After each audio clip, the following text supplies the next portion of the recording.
Thank you very much. Good morning, everyone. Happy Friday. One change. I'm going to come to you for the questions. So raise your hands. And for those of you in the back of the room, you better be prepared. We're going to start with you first. So I want to first welcome Steve Clemens. He is going to be our moderator for this program. There's no better person to do this. You can check out his work as the editor-in-chief of Atlantic Live. A graduate, Steve, where'd you go to college, by the way? You went, what school? UCLA. UCLA. Okay, one from California. He is the Washington editor-at-large for The Atlantic, also the editor-in-chief of Atlantic Live. He's a fellow at the New America Foundation. He's also often seen on MSNBC, and he will lead the discussion. So Steve Clemens, come on over here. Thank you very much. Gail Lennon is going to be with us in just a moment. Her Uber driver got lost, probably going to Southwest instead of Northeast. She is a senior fellow at the Council on Foreign Relations. She will be here shortly, and she's been the author of a number of books, including Ashley's War, the untold story of a team of women soldiers on special ops. That book came out in 2015. And I'm pleased to welcome Secretary Cohen. Secretary, thank you very much for being with us. Bill Cohen is a former defense secretary in the Clinton administration. He served as our 20th defense secretary. As a Republican in a Democratic administration, it was a significant move by President Bill Clinton. He began in Congress at the age of 12, back in the 1970s. Had a real profile and courage in the Watergate investigation. So Steve is going to talk about that as well. A former Republican member of the House and later the U.S. Senate, and now heads up the Cohen Group. So Mr. Secretary, we thank you for being part of this discussion. I'm going to turn to Steve Clemens, and Gail will be here shortly. Let's have a thoughtful, interesting, and informative conversation. So thank you all for being with us. Thank you. Thank you very much, Steve. It's a real pleasure to be back with all of you. I remember last time I was here, I had so much follow-up from people who were fascinating. I love all the great things you guys are doing in this town and how you're making your time here consequential.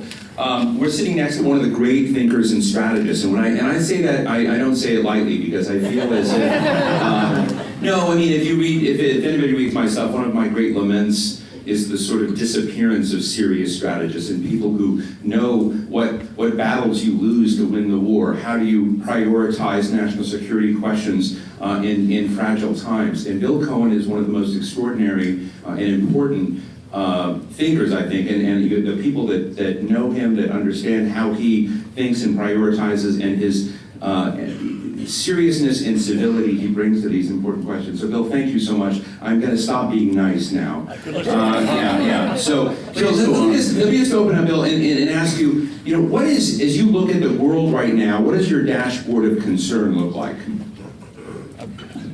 I would say global instability. If you take a look around the map and see what's taking place in Europe, we have the Brexit situation in Great Britain. What does that mean for not only the Brits, but also for all of the countries in the region? We had a vote most recently taken in Spain, and so you want to have a separation to Catalonia. There's Syria. And ladies and gentlemen, Gail Lemon is in the room. Gail, how are you?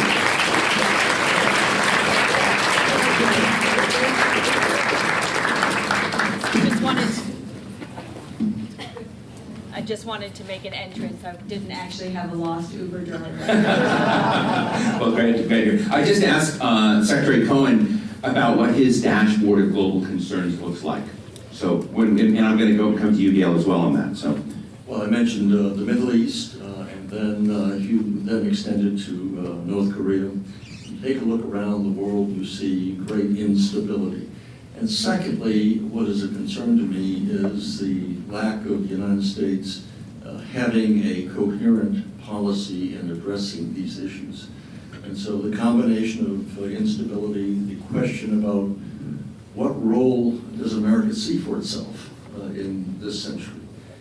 We've gone through various postures in terms of deep engagement, pulling back. And right now, I'm not sure what it is. Sometimes it's engaged, sometimes it's not. It doesn't seem to be a coherent strategy in terms of deciding.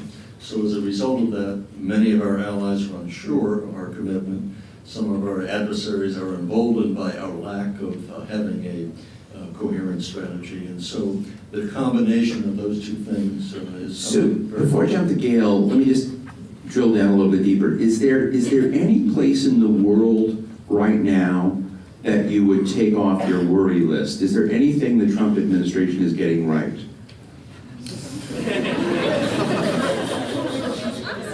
Well, there are two things, actually. Our approach, strengthening our approach with India. I think the Trump administration is getting that right, although it's a bit of, maybe a bit of overkill. You were present the other day when there was a presentation made by Secretary Tillerson at CSIS.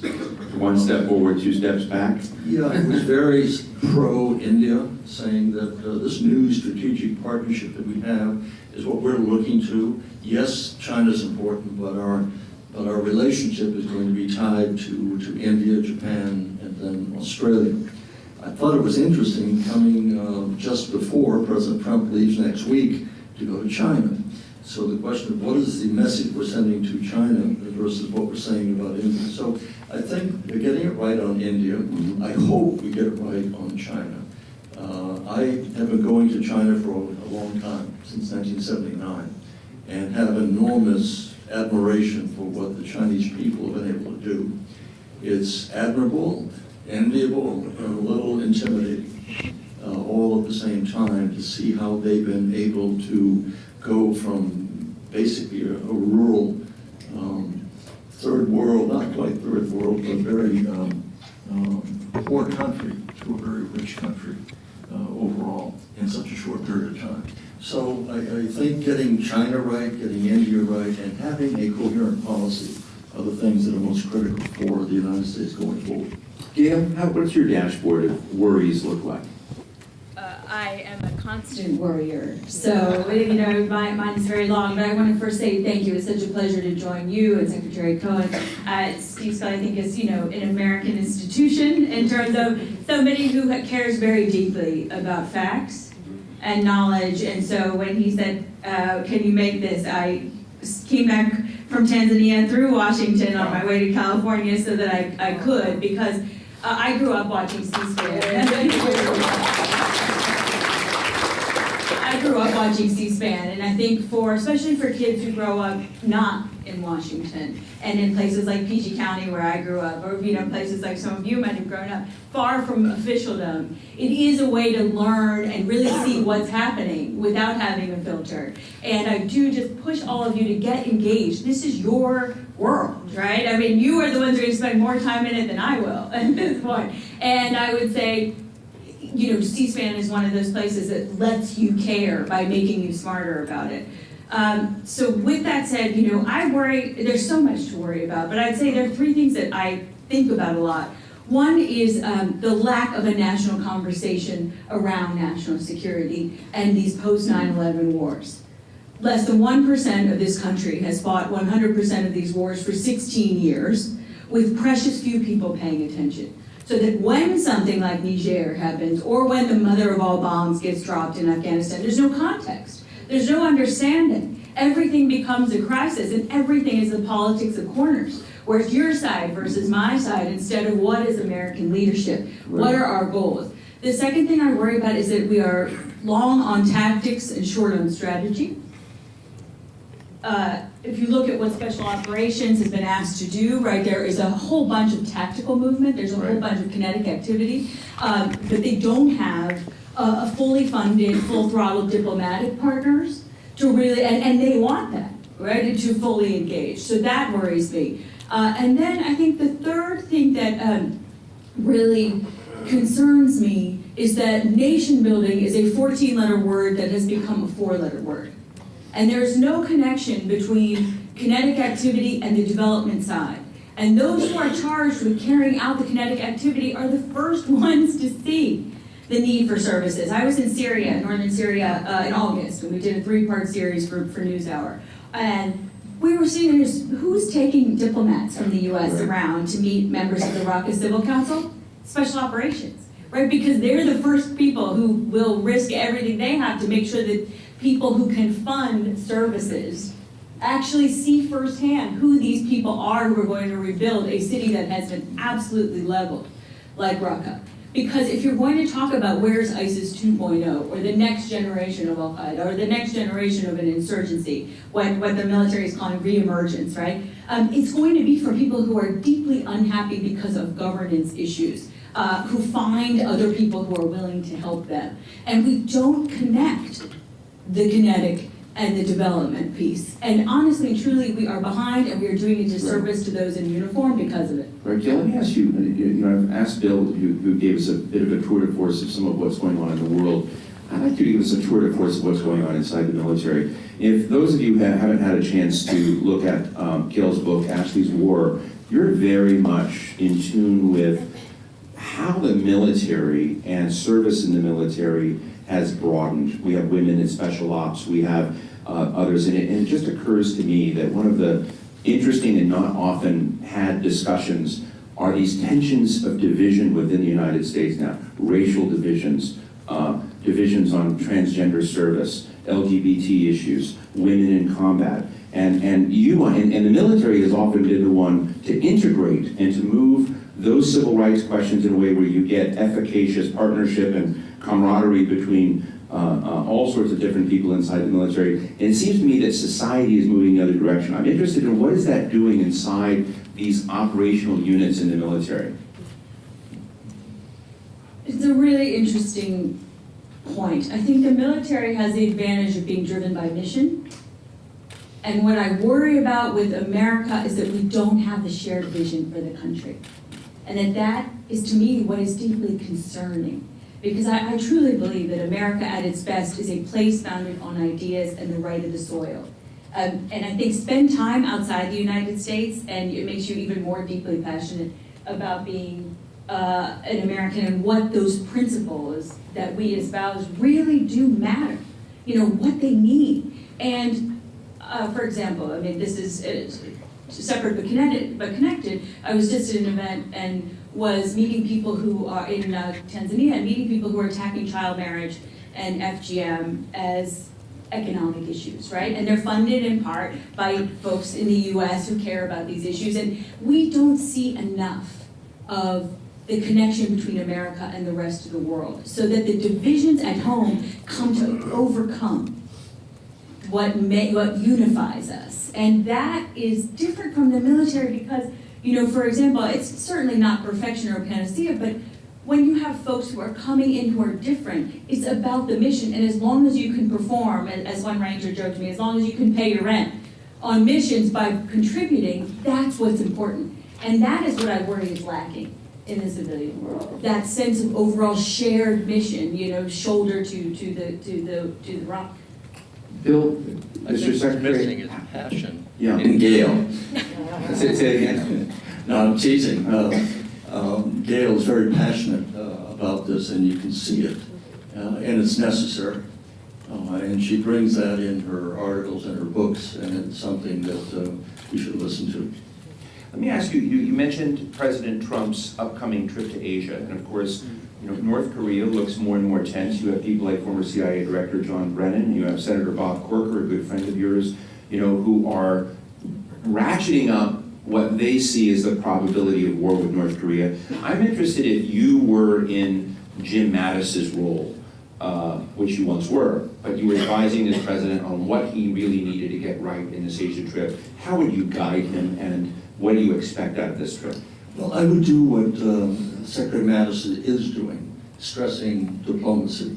Whenever the president talked about fire and fury raining down on North Korea, you had two people speaking out. One was Secretary Tillerson saying diplomatic options are still on the table, and especially Jim Mattis saying we have not run out of diplomatic options. So the two of them combined, but especially Mattis because he's the Secretary of Defense and he's second in charge, he's second in the chain of command.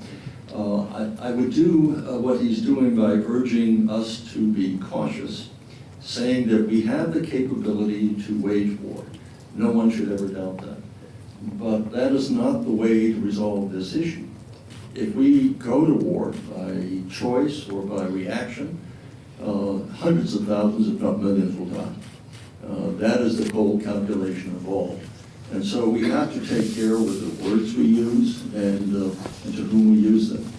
Now, I've said this on television before, so I'm not breaking any news, but when President Trump criticizes NFL players and calls them SOBs who should be fired, and tells NFL to change the rules if they don't stand during the anthem, I suggested that perhaps the president should also take some of the rules from NFL. No trash talking, no taunting, because if you taunt, you're going to provoke a physical reaction. And that's true in football, it's true in virtually any sport or any activity. So we need to stop taunting and stop engaging in trash talking at a diplomatic level. You're dealing with a country that has the capacity to kill hundreds of thousands of people within an hour. So what we want to do is send the signal to them, and just as, more importantly, to China, saying you've got to get control of this individual. You're the only ones who really can shut down his ability to have what we used to call a guns and butter policy. Namely, he's got the guns, but he's been given the butter by China and Russia and other countries who are helping to support his economy. So my advice would be to the president that we go to the Chinese and make it very clear, this is very dangerous. We're not going to just sit back and have the status quo. After testing all of these missiles, after testing nuclear weapons capability, that we just ignore it. So we're going to force a conclusion here. We need to be peaceful. One way to do that is to really have a shock therapy administered to Kim Jong-un. Namely, we are going to shut you down economically unless you stop what you're engaged. Unless we do that, then we're running the risk of this escalation in rhetoric, escalation in tension, with the possibility that we could step over the line and find ourselves in a major war with hundreds of thousands dead. So I just sold you hard as a serious strategist to this crowd, and I am wondering whether or not you, when you're thinking about this, and Gail, I'd love to get your thoughts on this as well, that in the 1950s it was the Suez Crisis. The Suez Crisis, for those of you who didn't follow it, was the moment in our history when the United States became perceived by the rest of the world as really running the show, and the United Kingdom fell back, and it was over a conflict. And I'm wondering whether the Chinese, as they look at their strategic options, are sort of have such a crisis and an imbroglio with North Korea that it finally convinces the world that America has reached its limits and it is no longer the defining power in the world. And China. I saw this with Xi Jinping in Davos this year, where Xi Jinping stood up at Davos and said, don't worry, world, we will protect all of your interests on climate, we will protect the global trading order, even if the United States defects. And so I'm wondering whether or not, as a strategist, you see China allowing the North Korea situation to blow on because they're actually trying to sort of set us up for a Suez moment. I don't think that's the calculation. I think that they are worried that a war may break out on their border. And then the more they worry about that, the less confident they're going to be that we're going to fail and they will inherit the benefit of that. They need to worry, for example, that a THAAD missile system has been implanted in South Korea. That I and others have called for even the Japanese to have a similar THAAD capability. So that should be of concern to the Chinese. What they're obviously worried about is they don't want to see a collapse of the government in which there are millions either running toward them or toward South Koreans. We don't have a rules of engagement policy. What happens if that regime should collapse and you have millions of people streaming north and south? Do we fire upon them? Their military coming south. Do we fire upon them? Do we embrace them as refugees? What is the policy? Well, there is no policy in dealing with that. So I think the issue, if they take President Trump seriously, and that's the big if they take him seriously that he's tempted to do something or to provoke an action by the North Koreans which is stupid and give us an excuse to go and do something on a preemptive basis, that would not help China, it would not help us, it would not help the region. So I think they're feeling confident enough that the United States is declining. We're declining politically. We've demonstrated that by canceling TPP, Trans-Pacific Partnership. That was a big mistake in my opinion, but it sent a signal that we're not as committed to the region as we need to be, because those countries who signed up feel betrayed, that they spent 7 years negotiating this deal, and that we were taking the lead on writing the rules. And it was our deal, our party. Yeah. Yeah. And And so, so, going on this. I think the Chinese are looking at it saying, you know, time is on their side. Right. In terms of their building, they've built their economy to a point where they're investing the world over in Africa, certainly with One Belt, One Road, and they're using that power of their economy to build these relations that we're not. And then secondly, they're building a first-class military. They've got a ways to go. Right.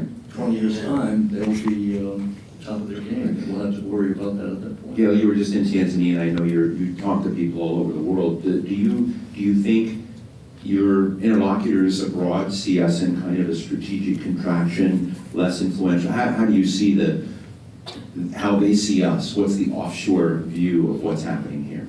I think people are befuddled. They really don't know the level of uncertainty that has replaced what people used to think they knew about America is great. And I think to your question about China, I don't think they feel like they have to do anything. We are doing it for them. I worked in financial services at PIMCO right out of business school, and I remember we were sitting at a global forum, and somebody said, so here's the Chinese 5-year plan. What is America's 5-year plan? And all the Americans, I had just come from a world of covering politics for many years, and I started laughing, right? I mean, you can't get a Washington 5-minute plan, right? That does, the first re-election, re-election, and re-election. And there's very little that transcends election cycles, right? They're very rational incentives that move people in those directions. But it makes it very hard to counter a country that is really thinking in 5-year increments and executing with a long-term vision. And the level of uncertainty that I think our interlocutors have now, and people who really looked to America as the place to go, is extreme, because people no longer, are dreaming about the United States in the same way. You see that all over the place. For example, I was in Liberia, and the first thing in January, and people kept coming up to me in the hotel lobby and saying, is it true Trump is kicking out all the Africans? And I said, no, it's not true.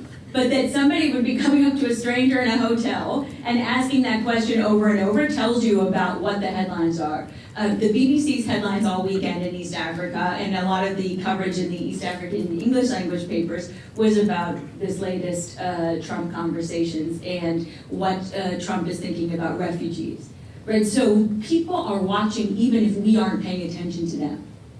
And what we are losing in power, and I think the chips on the table that we have had as a country is not to be underestimated. Let me ask you both, a comment at the campaign is that he said that the connection really between what America was doing abroad and what the realities for America at home had become broken. And coming from a Midwestern family and having tons of cousins who served this country abroad in wars and came back, and it was a typical thing where they weren't necessarily the hyper-educated Northeastern types. They were folks that were working hard, middle class, and their jobs all of a sudden were shipped off to the Philippines or China or India, and there began to be this sense in a lot of, in particularly my extended family, that the role the United States was playing, which used to benefit Americans, was no longer benefiting Americans. It brought back this notion that America fought the Cold War, but China won. And we let that sit there. We talked about inequality. We saw the 2008-2009 financial crisis wallop a lot of folks. And Joe Biden, when I interviewed the vice president, said the Democratic Party had become a party of snobs. And so one of the things that I thought Donald Trump did, and may have been necessary anyway, or Bernie Sanders, was to come back and say, we need to start with people where they are right now, and they're hurting. And while Donald Trump was saying these international activities are not helping us and whatever, and kind of walking away from all of them, if you were to go back and try and recreate that connection between America's international engagement in a way that's just not status quo, but reconnected to people where they are, what would you do?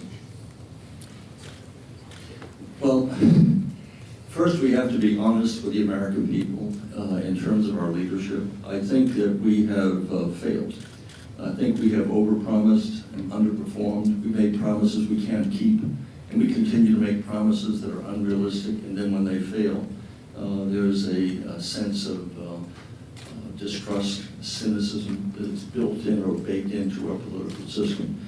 So President Trump was correct to say, we need to have some nation building at home. We do. Take a look at the infrastructure of this country. Ride the Amway, not the Amway, the Amtrak up to, ride the Amway too, but ride the Amtrak up to New York. It's a third world transportation system. Go to China, Europe, any other country, and you find, my God, we got to ride this rocky. I have to say, I've been on much better trains in the third world.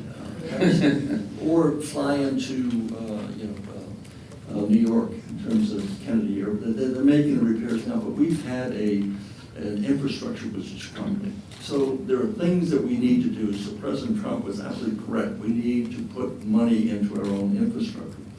But the notion that you can have America first means that you don't exclude the rest of the world, because you think that France is going to say France second, or the British second, or Chinese, China second. Everybody wants to put their own constituents first, and we do. But we have to do that in the context of how do we make sure that we're not America alone. And so what we have to do is to continue to invest domestically, get Congress to finally agree on a tax bill that makes sense for everyone, get them to agree to put money into infrastructure. I'm told that there's a proposal up on the Hill now to have an increase in gas tax of 10 cents. Now think about this.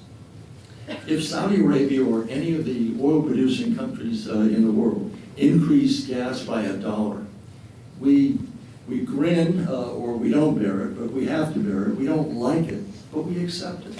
If you try to increase the gas tax by 5 cents, there's a revolt. But you say, well, we're increasing the gas tax so that we can invest the money in infrastructure. Doesn't that make sense? And the answer is yes. Will it happen? I don't know. So we don't have any kind of a clear consensus of priorities. We don't have a 1-year plan or a 5-year plan or a 1-month plan saying, this is what we need to do. Can't we have some kind of unanimity between the parties saying, yeah, infrastructure is suffering badly. We need to focus on the middle class badly. We can do these things, but we also have to be engaged internationally. Because when there is a vacuum that we create, somebody else moves in. And that somebody else is not going to have our interests at heart. So I think we have to do both. And we have to have leaders who don't try to divide us from the others and say, these people are bad, whether they're Muslims or African Americans, or we've got to have a unified approach. And the only time you've seen that take place when we have tragedy in Houston, for example, or we see something taking place in Puerto Rico, then we all understand we're in it together. Absent that, we've been focusing on dividing each other, and that division will destroy us if we don't stop. Gail, you have thoughts on how this social contract can be reconnected to the global scene? I know you talk with communities all around the United States. And I feel very strongly about this. We lived in a system which had privatized gains to an unimaginable extent and socialized losses. And it is, if you look at the financial crisis, who got hit and who gained. I have friends who were part of creating some of the mortgage products that were part of what led us to that moment. And they also then got hired by hedge funds to go back and buy up some of the bad paper and figure out what was good and what wasn't and how you could make money back on that. Look at where financial services has gone. Look at the wealth and income concentrations now. We are at a Gini coefficient in this. My professor from Harvard Business School, Jeff Jones, who writes as a tremendous business historian, and I would urge you all to look him up, from Oxford. He has this presentation that shows that the Gini coefficient, we are now at 1929 levels. Right? And policymakers have not cared or taken this seriously. And I want to take this out of blaming Washington and blame all of us. Because this is a country that has not cared, that more and more communities were hurting, that places which you could drive through in Ohio or South Carolina or Alabama or parts of the industrial Midwest were wrecked by jobs going other places, saw income extremes going through the roof, and no one was there to do anything about it. right? They had nobody to go to. Obviously, they were trying to do the best they could to take care of themselves, but you haven't had policymakers who've been honest with the country and an elite that has cared an iota about what is happening to people until all of a sudden the Trump election happens and then everybody starts looking at themselves and saying, oh my goodness, how did this happen? I'm so shocked when, I am no savant, but I was in Ohio and Georgia, North Carolina, and I kept talking to friends who were covering the campaign. I'd come from ABC, and I said, I don't see it. I know everybody sees this Clinton thing, but I am telling you, I am not seeing this. So either somebody's not answering in the polls, or I'm just missing something. But there are people who are really feeling disconnected from the system, and they just want to throw a Molotov cocktail into the entire United States electoral system, and this is their means to do it. That's what I kept hearing over and over. It's not a judgment on it, but that's what I was hearing. And so I do think we have to bring back a social contract in this country, that this is not a country that only benefits arugula eaters, that this is a country for iceberg lettuce as well. That's what I call a tweetable moment. And really, look, Obama said in 2011, the time for nation building, it's the time for nation building here at home. But because people are so insecure in their own issues, they don't necessarily see why global stability is in their best interest. Right. And we have to be able to connect what happens to the little girl in West Africa who doesn't get married at 10, who gets to stay in school until the age of 18, and then gets to be able to participate in her economy, and why that will contribute to more strong, stable, prosperous, secure communities that then means that your grandchildren don't have to go on missions in certain parts of the world trying to get information about people who are trying to overthrow the order because they're living in places that have no law, extended poverty, and no governance. I wanted to note in a few minutes, we're going to go to Steve Scully and all of you to kind of run around the room. But I was just thinking, listening to both of you and thinking about my own global dashboard and how complex everything is. You used to be able to have this conversation pretty simply. Maybe China was the big topic, or Russia in the Cold War was the big topic, or even 10 years ago, 15 years ago, you could talk about Afghanistan and Iraq.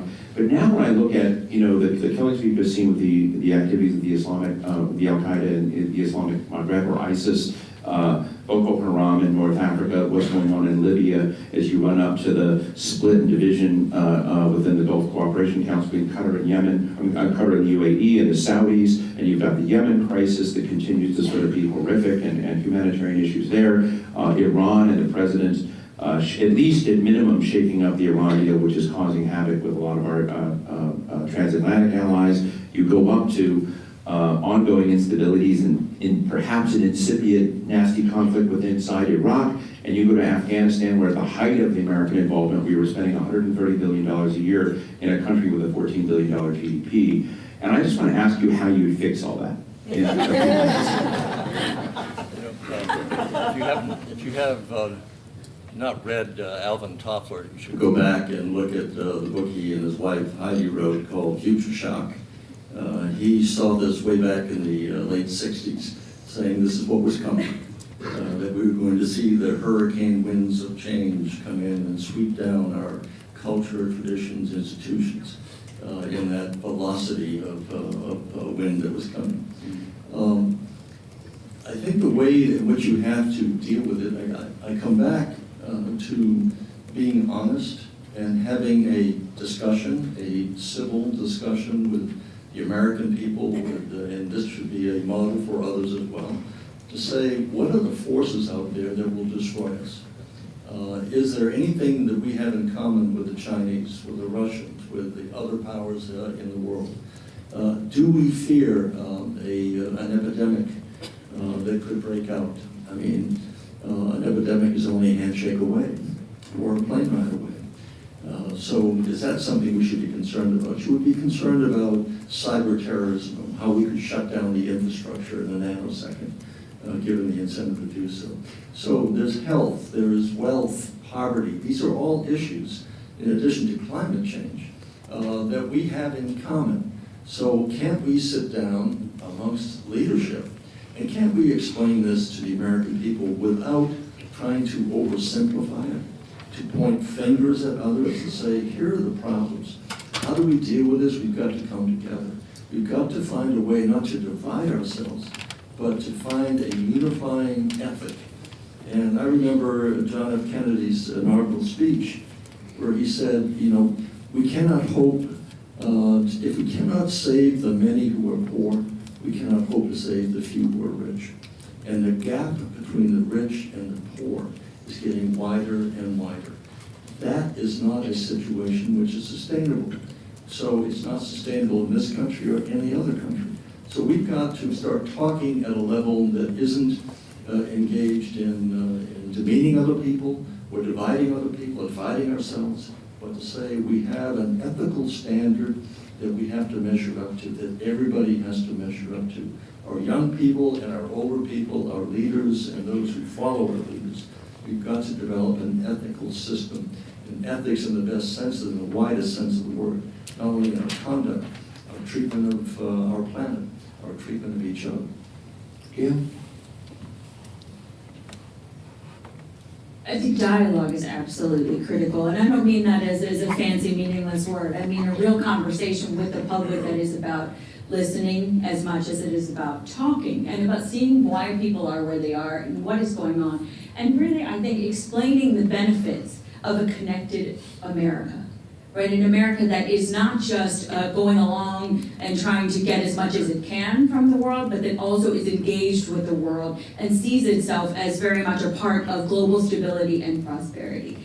And part of the challenge, I think, income inequality is undermining the fabric of America. And it's not only a domestic issue, because people are much more hesitant to want to see America invest in stability overseas when they feel very insecure at home. So insecurity at home does not foster stability overseas. And we haven't wanted to make that connection. And I honestly don't think it's simply the Trump administration. They are easy to blame for this, but they, I think, are more of a symptom than a cause. And everybody, you know, I wrote a piece actually saying that I agreed with the Afghanistan policy by and large that the president set out. It was what Afghan leaders had waited for years to hear. America is with you. We're not leaving tomorrow. We're going to invest in your security. Could there have been more diplomacy and development? Of course. But that is a conversation that many in the Obama administration wanted to hear years earlier. So I think it's very easy to make this about one person or one president, but it is about America, who we are, how we see ourselves. Just before I leave this, go to Steve, Gail, if you were to project 10 years ahead from where we are right now, and looking at, and you write a lot about Syria, you write about Afghanistan, you write about these crises, which I just went through a long roster, do you see us any further ahead on any of them than where we are right now? It depends, is my answer. And it depends in part because it depends on whether we invest. And I deeply, and whether we engage, right? And I think if we engage and invest, the barometer are these beautifully blossoming, flourishing democracies. The barometer for me is, does a dad in one of these places have a decent chance at sending his son and daughter to school and know that they will come home? Because when you are on the ground in these places, that's what parents want. They want the ability, these are moms and dads, these are not nameless, faceless people shooting at other nameless, faceless people. There are people on the ground who share our values, who are really trying to educate the next generation, to just give them something better than what they have. And that is a dad in eastern Afghanistan, or a mom in northern Syria, or parents in West Africa who are trying to do the same thing. And instability is undermining their ability to do that. And that matters to the American people. And we haven't made that connection that we don't want to send your sons and daughters everywhere around the world, but we won't be able to keep them home if we have the ability to foment unrest from a corner of the world that you've never thought of, right? And so I think that if we stay and engage, I think you have a decent shot. There is a young generation in Afghanistan we never talk about. They never get headlines. They're entrepreneurs. They're teachers. They're civil servants, right? And they're watching friends get blown up. Right. Phil, you look like you want to say Yeah, I'm just going to add one other thought to this. We cannot transplant democracy into countries that don't have the preparation of the institutions, that don't have the soil and the water to water them. the seeds that we plant to grow into democracy. You cannot do that prematurely. We can set an example of what democracy means and how we have flourished and the rights that are granted and the ability of individuals to flourish. But I think we make a mistake in saying we're going to take our form of democracy, we're going to insist that you follow it. If you look at UAE, by way of example, they're doing okay. You tell them, we want you to be more democratic, they say, you know, we're doing fine without you. Our people are prospering. We're becoming a modern society. We are changing to accommodate modernization. See what's taking place in Saudi Arabia with a new crown prince who said, I want to diversify our economy. I want to start bringing people into this country to see it as the center of innovation in the future. I want, yes, women to drive. Very important transition in Saudi Arabia, the most conservative of all of the Arab countries. So we can't insist that they follow our rules of democracy until we see them building the institution that will accommodate that. And when we try to do it on a preemptive basis, it really redounds to our detriment. So I would say that is something. Always hold our ideals up here. But secondly, show that we function. We can't hold our flag high and say, look at us, look at Uncle Sam, if Uncle Sam can't make a decision. If Uncle Sam can't pass budgets, Uncle Sam can't reach any kind of a consensus in Congress, then they say, look at your system, it's dysfunctional. At least, yes, we may be autocratic, authoritarian, but we're making decisions and we are progressing, and you are simply caught up in a back and forth, backbiting political system which doesn't work anymore. So we've got to get our act together at home before we can be an example for countries abroad. Thank you both. Steve? I'm going to work the room in a moment. To add some context, by the way, 3 of the smartest people in this field. Ashley's War. Tell the students why you wrote the book and what you learned in writing the book. And Steve made an important point that I think these bucked your own party in 1974 when we were dealing with another political crisis. So we can add that to the conversation. Then, wait, your hand up in the front. I'll go to you first. So, Ashley's War. Best-selling book. It's terrific, by the way. Pick it up. Amazon.com. Thank you. Ashley's War actually is a story about an all-women special operations team that was recruited for Army Ranger and Navy SEAL missions back in 2011, while women officially were banned from ground combat.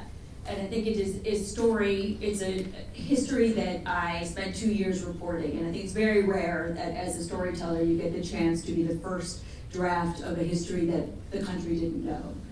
And it's really a story of service and friendship and courage and love about a group of people who, started it as teammates, became friends, and ended their time in combat as family. And that story was one that I think, changed me in the sense that you spend 2 years very deeply immersed in special operations land and in, talking to Gold Star families.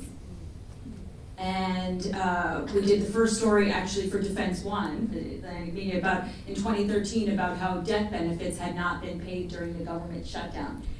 Because I knew people in the reporting of Ashley's War who had been lost in a mission in Kandahar, whose families couldn't be flown from their home to Dover on the public dollar because the government had shut down. So think about that, a nation at war that shut down its government. And I think it did make me very aware of the human terms of what we are asking of young people and why it's so important as a country that we understand service, not because they are heroes to be put on a pedestal, but because they're our neighbors and we don't know them. And Ashley's War is a story, I think, really of service and love, and it's in the process of becoming film, so everybody send good wishes that it actually happen. Bill, take us back to Watergate. I've only written novels, and none of them have been made movies. They're great. Yeah, I have a couple of Bill Cohen novels, and they're wonderful. Well, I can tell more of the truth in fiction than I can in fact, so that works for me. Watergate, many of you, it's something in ancient past, but it was a very trying time for this country because we had only one precedent before. That was the impeachment of Andrew Johnson 100 years earlier than the Nixon scandal. And so the country was uneasy. They were afraid in terms of what does this mean, that you're going to throw an existing president who just got reelected, you're going to pull him out? Aren't you overturning the judgment of the American people? So it was a very tense time and tough time.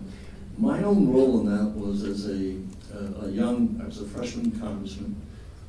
I had practiced law before coming to Washington. I had tried cases, prosecuted cases for 3 years, and defended cases for 3 years. So I played both defender and prosecutor. And when I came to Washington, I decided that the only thing that really mattered is what was the truth. I didn't really care when I came back and was reelected. But I knew that that was the biggest trial of my life at a very young age, that there would never be a case more important than making a judgment on the facts of what had happened. And so I had decided early on that I wouldn't be moved by party politics or whether I was a Republican or a Democrat, but what were the facts.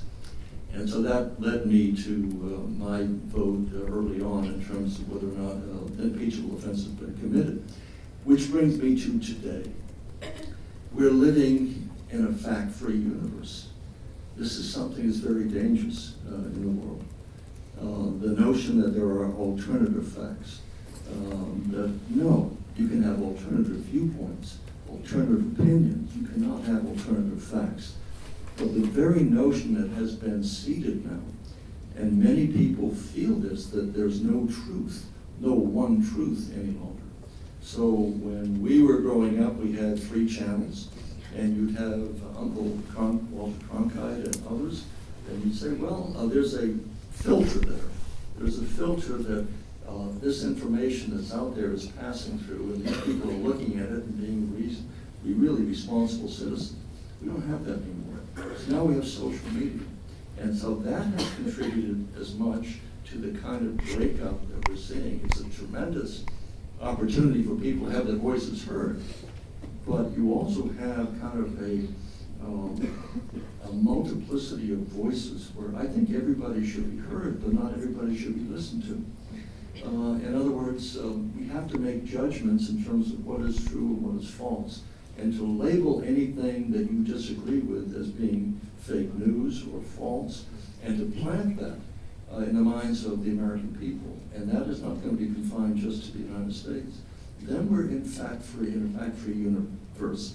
That is dangerous. That's 1984. That's Orwell time, where I can persuade you that 2 + 2 is 5, or 6, or 7, whatever I want to, by repeating an untruth over and over until you accept it as being true, or by intimidating you to the point where you will accept it. Whether Winston Smith's fear of living in a room with rats finally changed his notion of what 2 + 2 meant. Right. So in any event, those are the things that I worry about in terms of having this notion that we don't have facts that are verifiable and they're all subject to either interpretation or manipulation. That's something that all of you in this room, all of us have to be concerned about.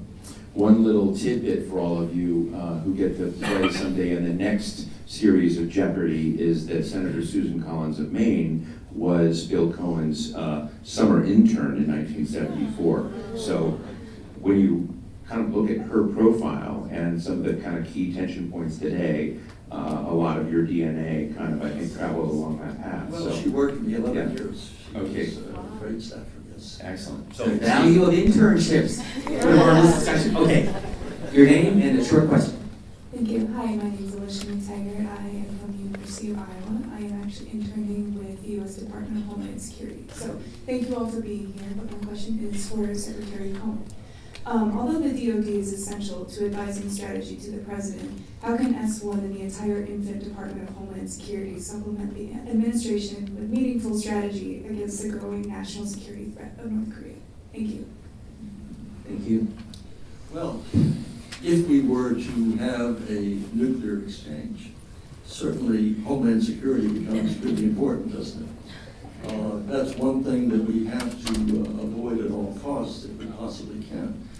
But Homeland Security embraces not just protecting our borders, but it also involves in promoting values within the country itself.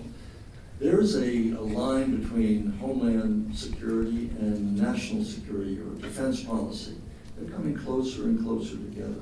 That we're seeing that our security at home may be very dependent on what's taking place in Africa.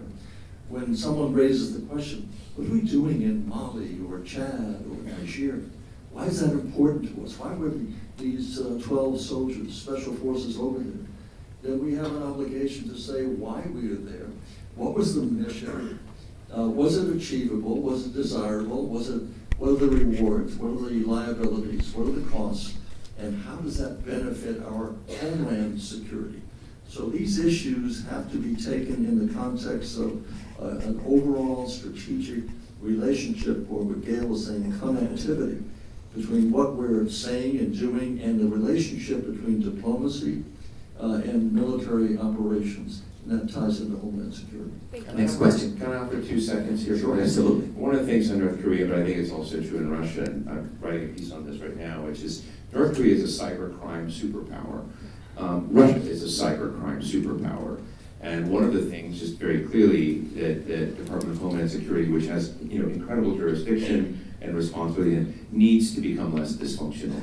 It's dysfunctional internally. It doesn't communicate information. When Russia penetrated 21 states' election systems, the Department of Homeland Security sat on that information and did not communicate that information to those states until it was compelled to by Congress. Congress played the role it should have. So just as you think about this, and I would put North Korea or anyone else in that area, the transparency and working with those of us out there that are vulnerable is something the Department of Homeland Security needs to help move forward. And so I just wanted to put that in there because it's a great question. And the Russia part of it is just as important as the North Korea part. Yeah, sorry. And what a great experience. Go ahead, your name. My name is Roberto Silva from the University of Puerto Rico. My question is focused on, both panelists can answer, on Russia, on basically what should the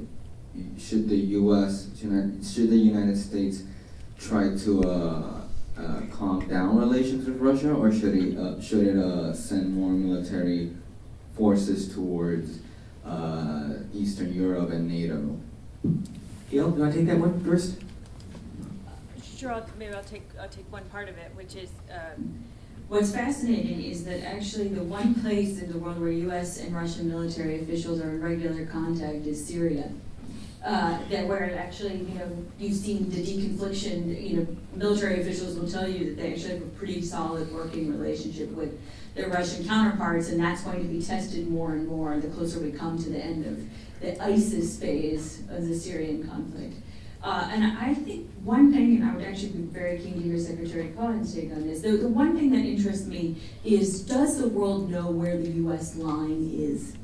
To what extent are we willing to defend NATO allies? And I think we have seen a 52-card pickup on that answer to that question, where people are saying, well, U.S. forces are in Eastern Europe, there's more presence. However, there's been a questioning of NATO, there's been a questioning of the whole entire commitment to the NATO alliance from the White House, although Secretary Mattis has really pushed back on that, as has Secretary Tillerson, to reinforce that. But I don't think there's a sense on the Russian side of how willing the U.S. is to protect NATO allies and to protect those who are not yet in NATO from Russian aggression. And I do think that that foments far more uncertainty and generates far more questions and lets there be a sense that there's much more they can get away with.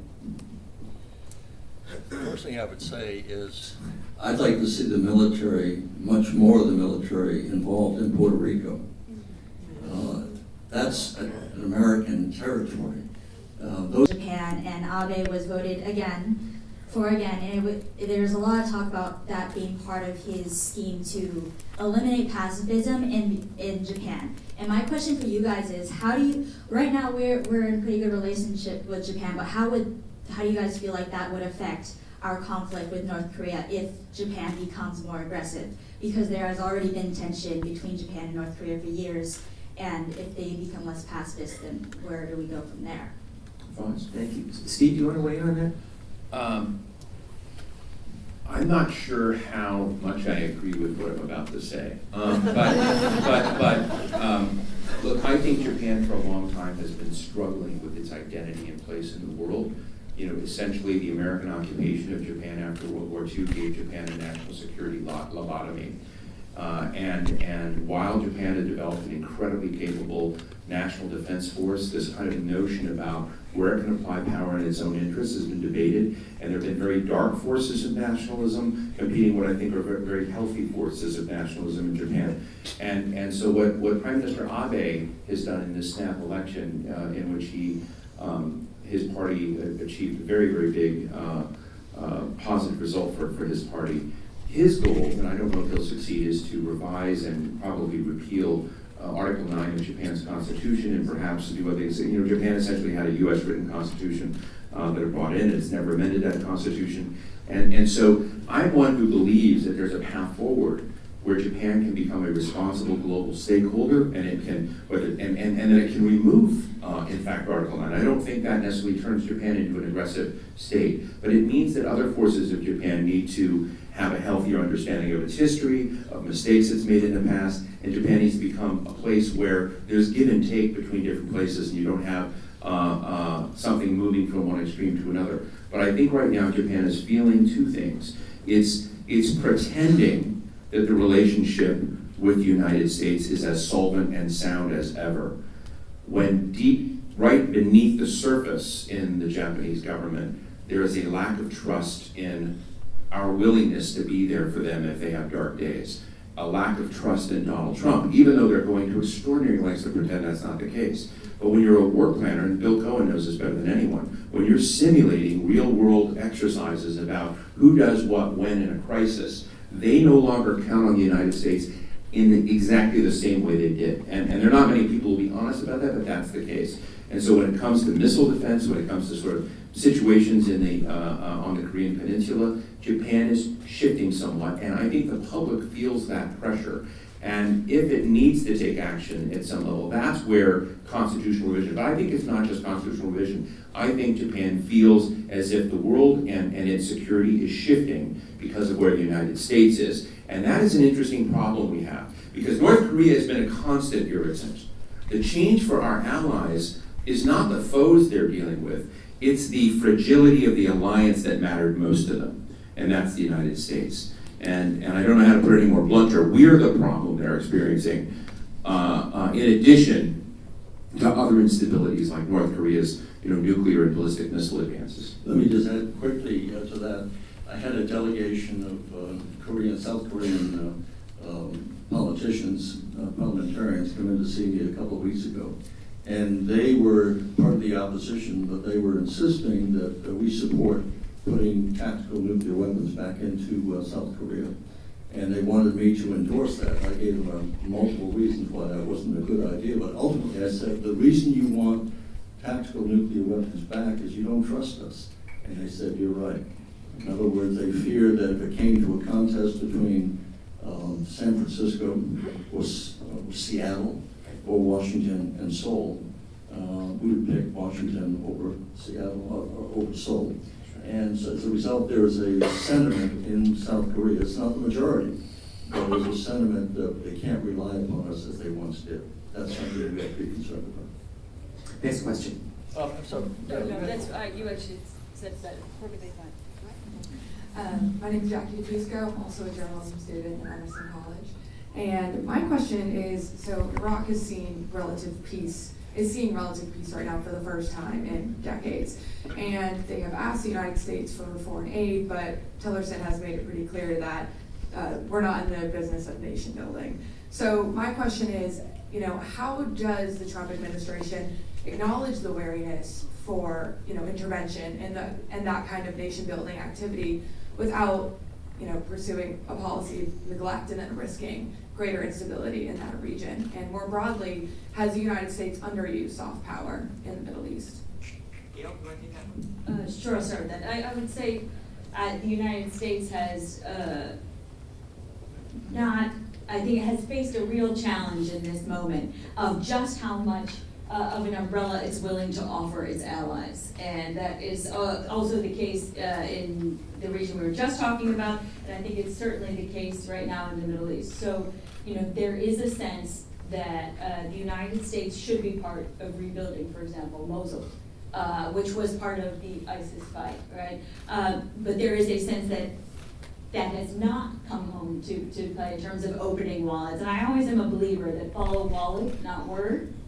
And it's not yet clear that there is an appetite for actually funding some of that rebuilding. And everybody has sort of tried to pawn it off on the United Nations. But you tell me the last time you've seen a terribly effective United Nations funded rebuilding effort.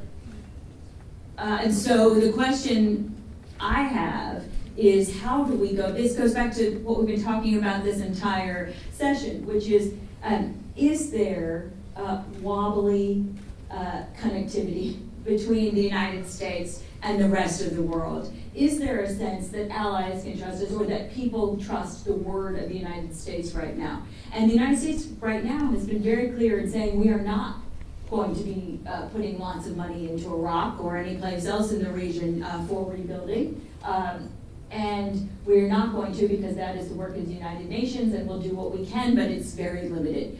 To me, the challenge therein lies in, how do you actually get services back, get basic functionality to communities that have been ravaged by wars in which the United States was a part? And does America have an interest in that rebuilding?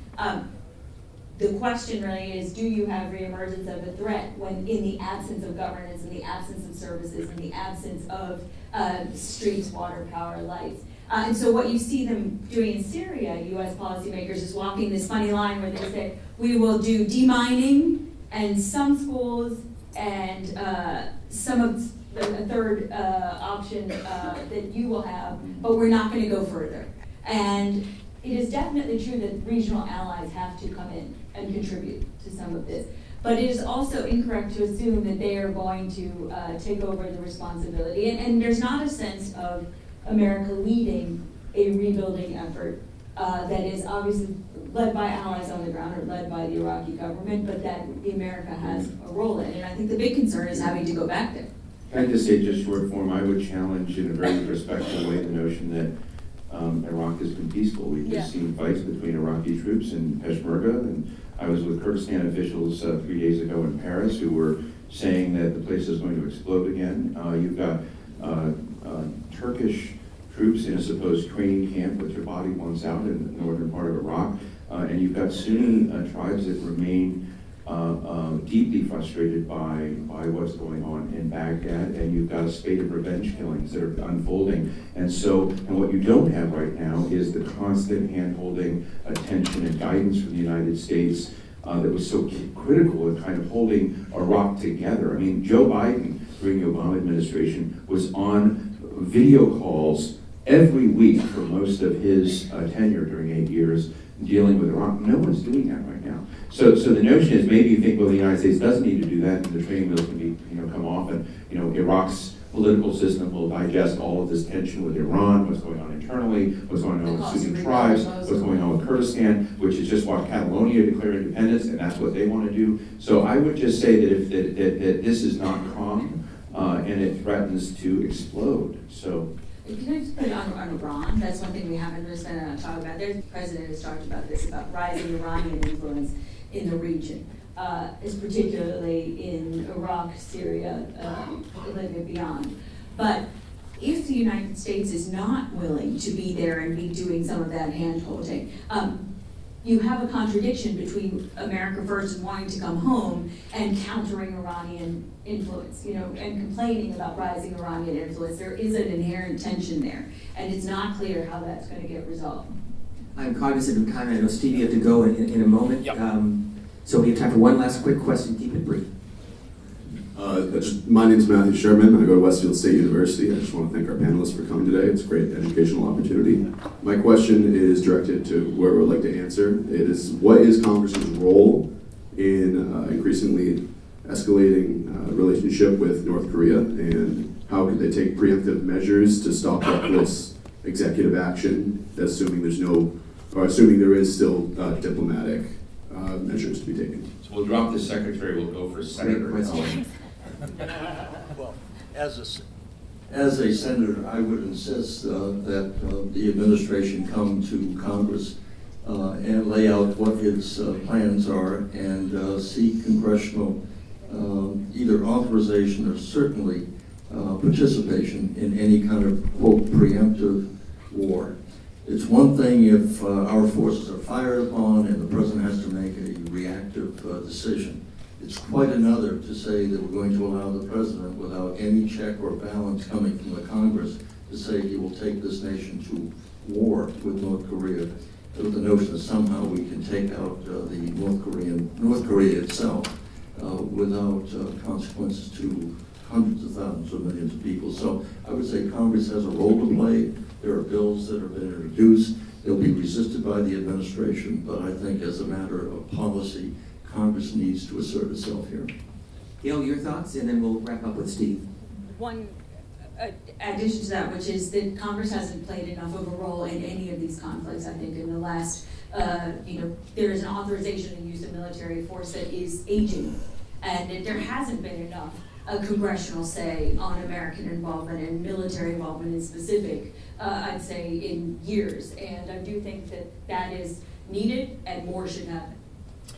I'd say, first of all, it's been a wonderful discussion. I'm sorry that I've got to run out for a television thing, but I think that the challenge here is that the White House, and Donald Trump knows this, has the power with the media to establish the pace and establish the topic of the day. And I wake up, okay, today's Iran, tomorrow's North Korea. North Korea, we're talking a lot about that right now. How many times have we, since the beginning of this year, felt as if we were on the verge of a kinetic conflict with North Korea? It goes up, there's nothing more important, and then it disappears for 3 weeks. Until Bob Mueller, or there's a leak from the Mueller investigation, and then North Korea is very, very high again. And so you see right now that what Congress, I hope, does do is that it resists the way the politics of distraction that the White House is doing, and does its job. Its job is to provide oversight and guidance, and also to anticipate the blind spots of an administration. And I think this is why Senator Bob Corker, once unfolded what Jeff Flake and others are doing, is both sad and important, because Bob Corker was the one telling Rex Tillerson, you can't run what the United States needs to run with the State Department you have. We're not going to accept the decimation of the State Department's budget the way we're doing. And so the adult in the relationship needs to be Congress, and it's a Republican-led Congress that needs to do its job, provide oversight, and I think, as Bill just said, on military authorization with regard to North Korea, but it has to kind of look broadly. And into this young lady's question about DHS and the issue when Mark Warner was out there saying, was outraged by the fact that the Department of Homeland Security had not shared for months the information with states that had been hacked by Russia in the election.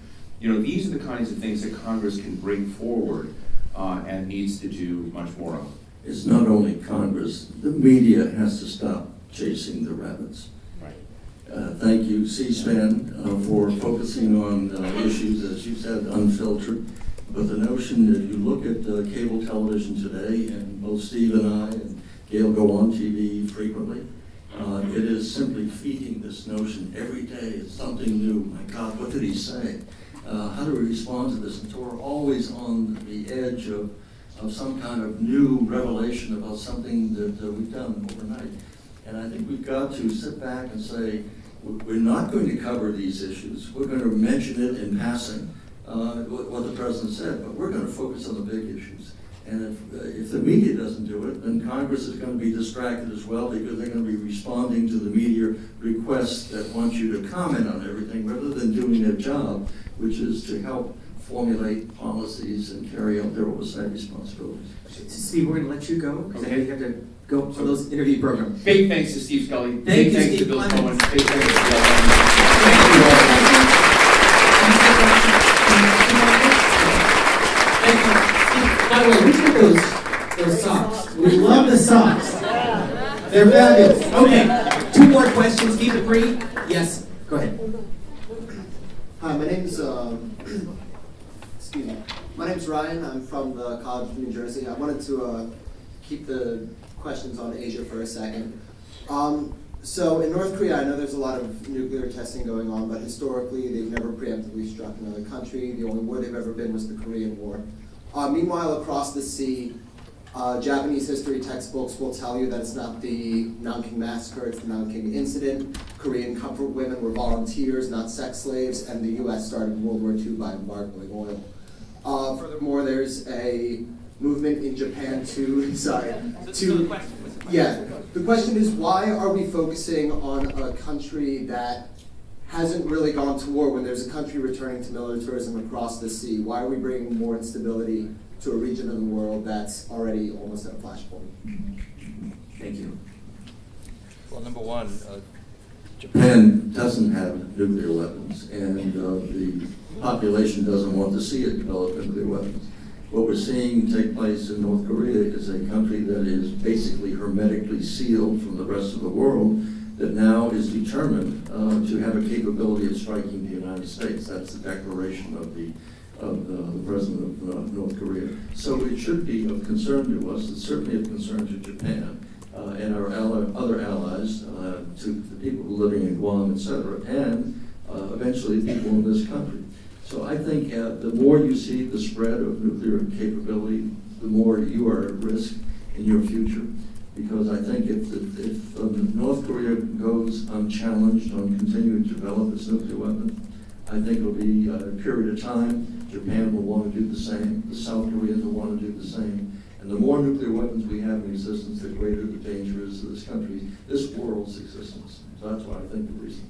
And I would challenge a little bit of your question. I don't think we're bringing instability. I think there is a real desire. If you look at particularly the Secretary of Defense is always talking about diplomacy. I don't think anybody has an appetite for solving this militarily. And I think there is a real desire to keep the focus on diplomacy on this. There are a set of sanctions that actually do look like they're having some effect. There was a great story the other day in one of the Asian papers about North Korean workers in China lining up to go home because the sanctions are actually having an effect. So I think you have to sometimes separate the rhetoric on this conversation from some of what is happening in terms of actual diplomacy and sanctions-related efforts that might have an impact, and that, you know, as much as there are tweets about what is possible in the region, there's also a desire, very much so, to solve this diplomatically. Before we take our last question, you get the last one. I want to thank both of you again for a marvelous, fascinating, intriguing, and interesting discussion. Thank you for your time on behalf of the Washington Center. Last question. Yes, thank you for being here. My name is Sophie Rubin. I go to Emerson College. And earlier in the discussion, we were talking about the economic gap between the rich and the poor in our country. And Gail, you said one of the solutions is to continue a dialogue on this. And my question is, how can we as the American people, like, how much dialogue can we sit through? Like, when is action going to be taken, and, like, what are we waiting for? That's my question. I think it's an excellent question, and I think we should be waiting for ourselves. I mean, you know, who else are you going to be looking to, right? I mean, you are all out in communities. Every one of you could A, be going out and seeing what's happening, B, be volunteering, C, be looking at how to, you know, are there places you'd want to work or organizations you'd want to support. And I think that there is, I agree with you, there has to be action, but I think part of the dialogue is really about reestablishing a national conversation about why this matters. You know, why it matters that people, that there should be a, you know, there's a whole discussion right now about a sort of Silicon Valley moves to Michigan or Silicon Valley moves to North Carolina, right? There's this bidding war right now for Amazon's next, you know, Amazon 2.0, or you know, its next headquarters. And there has to be, I think, an engagement from people who have a great deal of privilege into what's actually happening. And I do think that engaging in your communities is one of the first places to start. And I just want to add one point of my final answer about the media, to Secretary Cohen's point. You all have a voice in the kind of media you get more than you ever have before. Every time you pitch a piece, people will tell, an editor will say, you know what, that didn't do so well the last time. No one cares about that topic. No one cares about Mali. No one cares about what's happening in Afghanistan. No one cares about, you know, this issue before it's in the headlines. You vote with your clicks. You get more or less of what you want based on that. And all of you are media consumers empowered in ways that we've never seen in this country or in this world. So I would say, back to where we started this conversation, that we are all part of solving our own problems, and looking to Washington at a time when it's ever more gridlocked and challenged, I think won't get us very far, although it's very important to solve it. Some of that will have to be ground up from people demanding better from their government and demanding more from their media, demanding more from job creation in their community, creating jobs as entrepreneurs and as people who are civically engaged and buying from their communities. So I do think there's a role for every individual in making this change. Secretary Cohen. I would just add, demanding more performance by government, not necessarily more for your individual cause. And I think what you need to do as young people is you have to really get involved in this political system, because what is happening is we are passing on to you a debt you won't be able to pay. It's 20 trillion now. It's going to continue to grow by $0.5 trillion each year. So you have a real stake in becoming involved in the political process. I have no idea what the political makeup is of this group. I assume some are Republicans, some Democrats, independents, people who are unconcerned. But basically, you have to get involved in saying, this is important to us. How we share that prosperity in the future is important to us. What we invest in, the science and technology that we're losing out to other countries. Look at what China is doing in terms of fast forward into automotive cars, self-driving cars. Look what they're doing in the field of solar technology and others. So they are moving ahead because they have a plan. We have a democracy which is messier. It's harder to get a consensus, but only by having this national conversation and insisting upon certain things will we ever have a policy that makes sense for the country. And it has to be really more bipartisan or nonpartisan, because right now the camps are so divided, so deeply entrenched, that anybody who differs in any degree, whether it's left or right, is seen as being an outlier. What we need to have is more people saying, you know, you're a Democrat, but you have a pretty good idea. Or you're a Republican, I agree with you, we're spending too much money. We've got to find a way to say, how do we sit down and then compromise, which has become a four-letter word as well. But that's how society operates. We have to compromise somewhat in order to have movement forward. And unless we're willing to do that, then we're going to continue to be divided right down the line, red states, blue states, black, white, no gray. And I think that does not lead us into the future or give you a very good future. So be involved, be engaged, and demand performance on the part of the people that are representing you. In one final, very brief personal note to both of you, was there a mentor, a teacher, an internship, an opportunity early in your career that propelled you to Congress, to a career in journalism, and now best-selling author and soon to be an Oscar award-winning director? But go back, because these students are all going to be graduating in a year or two. They all had internships. Was there somebody who helped you along the way, or a moment or an experience that shaped your early career? And we'll conclude on that point. Gail? I love the question, and it's making me think a lot about it. I think in terms of people, it's my mother and my grandmother, who always told me that it didn't matter where you came from, it mattered what you were aiming for, and that you always had to do the work. The second tweetable moment, so there you go. And I would say this, I did a Fulbright scholarship. I did a Fulbright fellowship in 1999. And I remember people telling me, Fulbrights aren't for people from where we're from. Fulbrights aren't for people for this, and I applied anyway. And when I got to the Fulbright, I thought, well, these people aren't any smarter than I am. They just came from a different part of the country and had a different set of opportunities. And I think that was the most eye-opening moment. That I think as a kid who comes from, and some of you might be in this situation, which is really the only reason why I tell this story, as somebody who didn't grow up in privilege, right? And to look around, I grew up in a community of single moms in Prince Rupert, Greenbelt, not very far from here, but many worlds away. And to see that it is not about where you have come from, but it is about what you are dreaming about and doing the work to get there, and not feeling inferior to those who are around you who might have had a different set of experiences coming up. I think never undervalue what you are bringing to the conversation, and absolutely never look for shortcuts for the work. Good advice. Final thoughts? Final story? Well, when I was in college, I had two desires.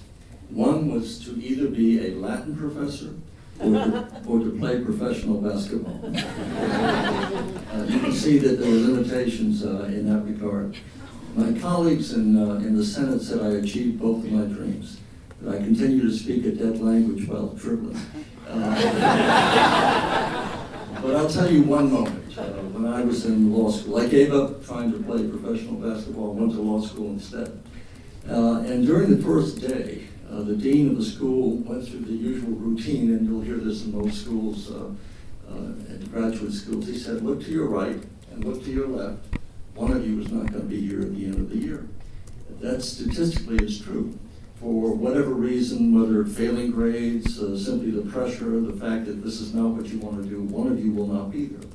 But then he said something else. He said, when you graduate and get your law degree, he said, remember this, don't ever compromise your integrity for a client no matter how much he pays you, because you'll never become rich enough to buy your reputation back.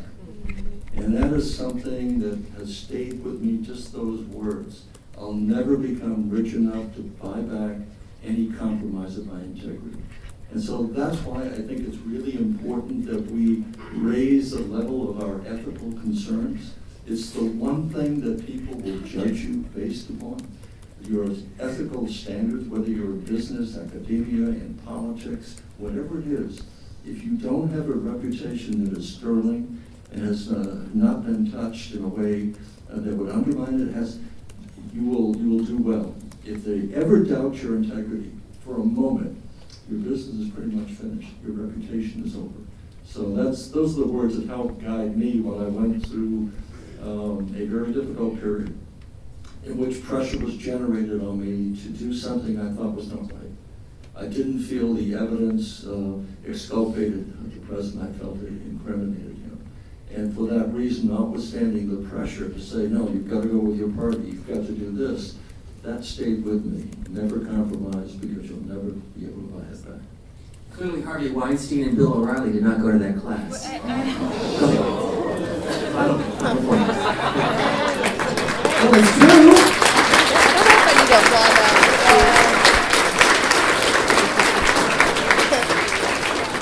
Actually, a somewhat related point. Just a final note, we're in Washington. And I think in Washington, I covered impeachment 2000 and 2004 here in Washington as a reporter.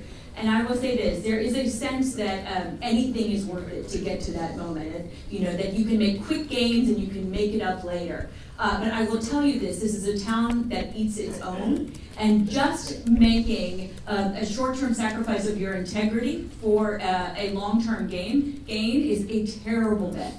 Because the moment that scandal hits, no one is behind you to catch you. And it's really only if you have, as Secretary Cohen has talked about, a cushion of integrity that you have anything to fall back on. Do not look for the quick win, because in this town you will get it, and then when the fall comes, it will be even harder. Thank you both very, very much. Secretary Cohen, it's an honor. Well, thank you very much.